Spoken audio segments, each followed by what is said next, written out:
Bonjour mon frère, ma soeur, que le nom du Seigneur, notre Dieu, soit glorifié. Que Dieu te bénisse abondamment. Que le Seigneur te soutienne, qu'il te fortifie. Amen. Que le Seigneur te soutienne et qu'il te fortifie. Amen. Alors, ce matin, je viens partager ce verset avec toi. Dans le livre de Luc, chapitre 7, à partir du verset 20, la Bible nous dit que Jean a envoyé ses disciples, deux de ses disciples vers Jésus pour lui demander, es-tu celui-là qui devait venir ou devons-nous attendre encore un autre? Jean était déjà en prison. Il était en prison. Mais comment un homme comme Jean pouvait-il envoyer ses serviteurs, sinon que lui-même pouvait avoir à l'idée cette question? Comment Jean, qui a baptisé Jésus, comment Jean, qui a vu la colombe descendre sur Jésus, comment Jean, qui a entendu la voix de Dieu dire, voici, celui-ci est mon fils bien-aimé, en qui j'ai mis toute mon affection. Comment ce Jean-là pouvait-il avoir de telles questions à poser à Jésus? Comment? Tout le monde pouvait poser peut-être cette question à Jésus, malgré les miracles qu'il voyait, malgré les prodiges qui se faisaient. Oui, l'incrédulité de ces personnes-là pouvait les amener à poser une telle question à Jésus, mais pas Jean. Parce que la Bible nous dit que Jean est la voix de celui qui crie dans le désert. Jean est venu pour préparer la voie du Seigneur. Et lui-même, Jean encore, il va dire, voici l'agneau de Dieu qui ôte le péché du monde. N'est-ce pas? C'est Jean qui a montré le monde à Jésus. C'est Jean qui a dit à l'humanité que voici l'agneau de Dieu. Mais comment Jean se retrouve en prison, dans des problèmes, et il envoie ses disciples poser une telle question à Jésus? Es-tu celui qui devait venir ou devons-nous en attendre un autre? Chers frères et sœurs, ce passage nous montre qu'un être humain, quelle que soit son onction, quelle que soit sa hauteur, sa profondeur, je peux dire dans le Seigneur, il reste un homme. Un homme reste un homme. Ça, c'est d'un. Ensuite, Jean n'avait pas compris que les liens dans lesquels il se trouvait étaient le chemin par lequel il devait passer. Jean est venu dans le monde pour la vérité. Il devait partir dans la vérité. Il voulait que Jésus vienne le délivrer. Jean, dans la prison, il s'est dit, mais si c'est vraiment Jésus, si c'est vraiment l'agneau de Dieu, il a certainement appris ce qui m'arrive. Il a certainement entendu que je suis en prison. Donc, il viendra me libérer.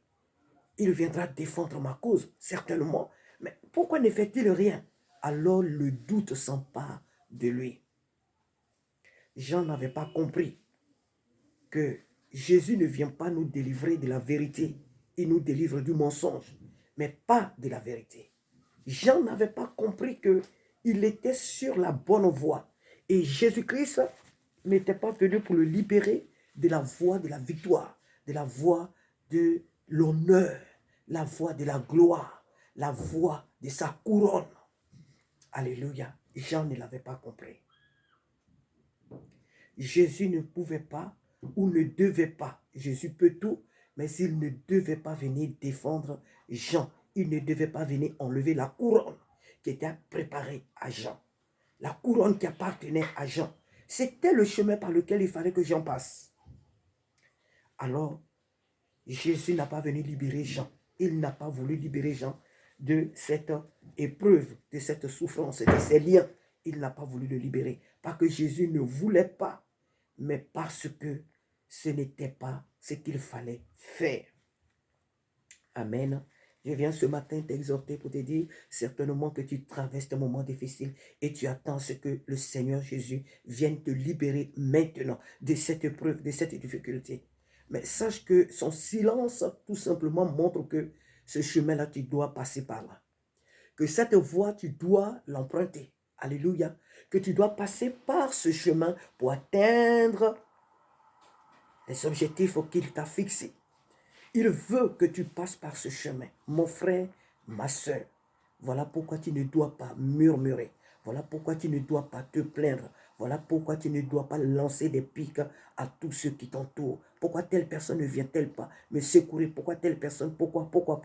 Le pourquoi est que Dieu veut que tu passes par ce chemin. Alors sois patient. Alors sois patient. D'abord, j'ai dit que Jean, malgré tout ce qu'il a vécu avec Jésus, ce qu'il a vu de Jésus, Jean pose une telle question. Pourquoi? Parce que Jean n'était qu'un être humain.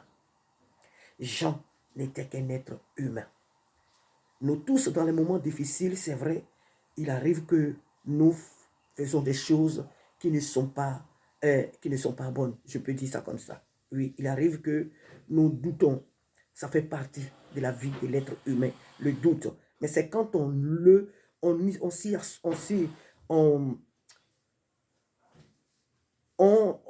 reste dans ce doute-là, c'est ce qui devient un problème. Mais tout le monde doute, quel que soit notre niveau de vie spirituelle, à certains moments de notre marche avec le Seigneur, il arrive que le doute s'empare de nous. Donc ça prouve que Jean était vraiment un être humain de la même nature, évidemment, que nous. Alléluia. Mais tu dois savoir que le problème dans lequel tu te trouves maintenant, la situation que tu traverses maintenant, le Seigneur veut que tu passes par là. C'est un chemin obligatoire. C'est un chemin obligatoire. Ce n'est pas à nous de déterminer le temps de nos épreuves. Ce n'est pas à nous de dire à Dieu, je veux que mes épreuves prennent un mois, une semaine, 2 jours, 3 jours ou une année. C'est Dieu qui détermine le temps de nos épreuves. Amen. Que Dieu te fortifie, ma soeur, mon frère. Que Dieu te soutienne. Ne t'inquiète pas. Là où tu te trouves, Dieu te voit. Là où tu te trouves, Dieu sait ce que tu traverses. Fais confiance à ce merveilleux Maître qui est Jésus-Christ. Fais confiance au Seigneur. Sois en paix et sache qu'il viendra te restaurer. Il viendra te secourir. Alléluia. Que la paix qui surpasse, la paix de notre Dieu, qui surpasse toute intelligence, soit ton partage dans ce moment. Vous savez, ce qui est différent entre nous et le monde, c'est que le monde, lorsqu'il traverse des moments difficiles, les hommes du monde, les gens du monde, lorsqu'ils traversent des moments difficiles, ils n'ont pas de repère, ils n'ont pas d'appui, ils n'ont pas de refuge. Mais nous, en tant que peuple de Dieu, dans les moments difficiles, nous avons un abri, nous avons un appui, nous avons vraiment l'assurance que notre Père est avec nous. Donc, je peux dire, nous avons la paix.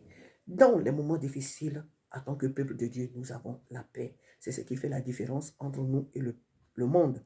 Amen. Donc, Dieu te fortifie. Je te souhaite de passer un très bon culte à ce jour dans la présence de Dieu. Laisse les problèmes au pied de Jésus-Christ. Célèbre-le de tout ton cœur. Exalte-le de tout ton cœur. En le faisant, tu es en train de lui dire, Seigneur, il n'y a que toi qui peux faire quelque chose dans ma situation. De moi-même, je ne peux pas. Mes connaissances ne peuvent rien faire. Mais il n'y a que toi seul qui peux faire quelque chose. Alors, je m'abandonne à toi. Alléluia. Sois béni, sois restauré, sois fortifié, sois consolé par les compassions de notre Seigneur Jésus-Christ de Nazareth. Bisous, bisous, bisous encore à toi et à très bientôt par la grâce du Seigneur. Amen.